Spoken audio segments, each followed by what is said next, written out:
pemuda. Jadikan masa muda kita untuk berkarya.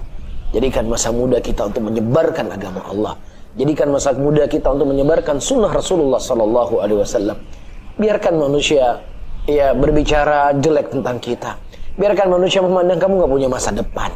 Biarkan manusia mengatakan kamu gak jelas hidupnya. Biarkan mereka, kita punya sesuatu yang Allah hibur kita dalam ayat Al-Quran. Wala tahinu wala tahzanu wa antumul a'launa in kuntum mu'minin. Kamu gak perlu bersedih, kamu gak perlu merasa hina. Kalian lebih tinggi kata Allah ketika kalian orang-orang yang beriman.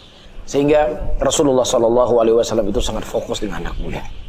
Ya, bahkan anak-anak muda di zaman dahulu, selain dari Musa bin Umar radhiyallahu ta'ala pernah diutus oleh Nabi atau diutus oleh para sahabat, para pemuda yang umurnya hanya 18 tahun menjadi pimpinan pasukan perang. Ya, bukan disuruh jaga kambing di rumahnya, jadi pasukan perang, dan mereka berhasil menaklukkan negeri yang banyak pada waktu itu. Berapa umurnya? Masih 18 tahun.